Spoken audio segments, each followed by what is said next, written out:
ബസ്രാവിലേക്ക് പോകുന്നല്ലേ പറഞ്ഞത്? പിന്നെ ഇവിടെ എങ്ങനെ വന്നത്? അതെ മോൻ, അതിനു മുമ്പ് നമുക്കൊരു കാര്യം സാധിക്കും. മോൻ അത് കണ്ടോ? ദാ അതൊരു ഗുഹയാണ്. ആ ഗുഹയ്ക്കകത്ത് ഒരു നിധിയുണ്ട്. നമുക്കത് എടുക്കണം. ഒന്നാണോ ഇളയപ്പ? ഒരു വിളക്ക്. മോനത് എടുത്താ നമുക്ക് ഇഷ്ടം പോലെ പൊന്നുണ്ടാക്കാം. ക്ലീം ക്ലീം ഹേ ജയ് ശംഭ.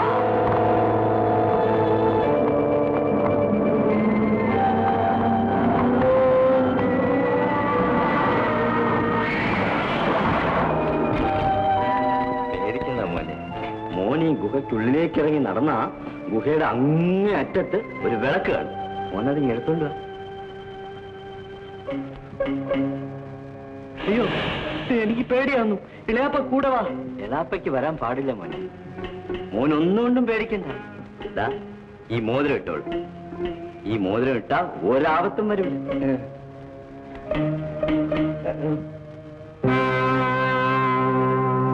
ഞാൻ പോവില്ല. നീ പോ. എന്നാ ഇളയാപ്പ ഒരു കാര്യം ചെയ്യാം, ബസ്രാവ് പോയിട്ട് വരുന്ന വഴിക്ക് ഇതൊക്കെ ഒന്ന് എടുക്കാം. ബസ്രായിലൊക്കെ നമുക്ക് നീ ഒന്ന് അകത്തോട്ട് എത്തി നോക്ക്. എത്തി മാത്രം നോക്കാം.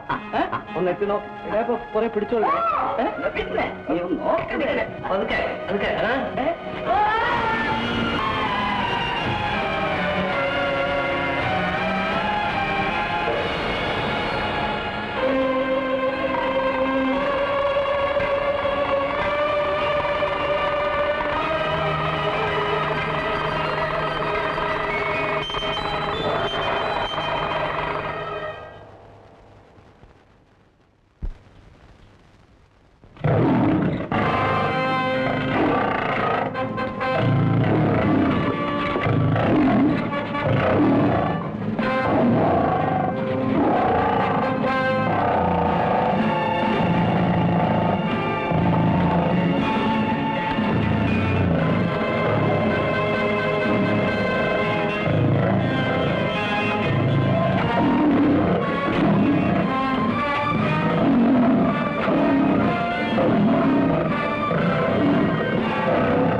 കുടുംബത്തിന്റെ വംശപരമ്പരയിൽപ്പെട്ട തുന്നൽക്കാരൻ ആലിയുടെ മകൻ, തുന്നൽക്കാരൻ മുസ്തഫായുടെ മകൻ അലാവുദ്ദീൻ, ഈ അത്ഭുത വിളക്ക് നിനക്ക് അവകാശപ്പെട്ടതാണ്.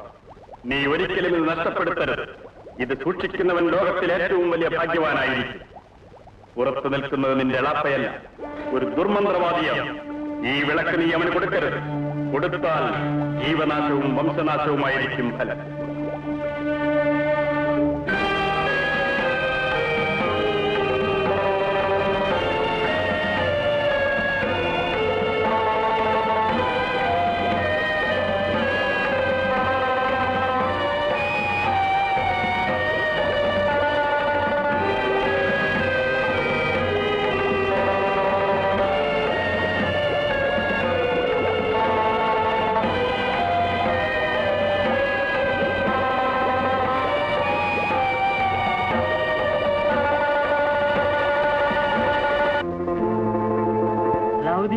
വിളക്ക് കിട്ടിയോ?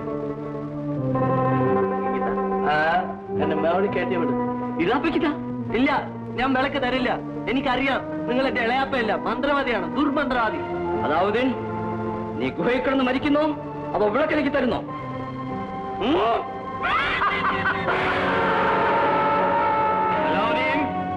അവസാനമായി നിന്നോട് ഞാൻ ചോദിക്കുകയാണ്, നീ വിളക്ക് തരുന്നോ ഇല്ലയോ? മരിച്ചാലും ശരി, ഞാൻ ഈ വിളക്ക് തരില്ല. നീ എന്നേക്കുമായി ഈ ഗുഹയിൽ കിടന്ന് നശിക്കട്ടെ. നിന്റെ അത്തിയുടെ നുറുങ്ങു പോലും ഇവിടെ നിന്ന് വെളിയിൽ പോവുക. ജയ് ജംബ.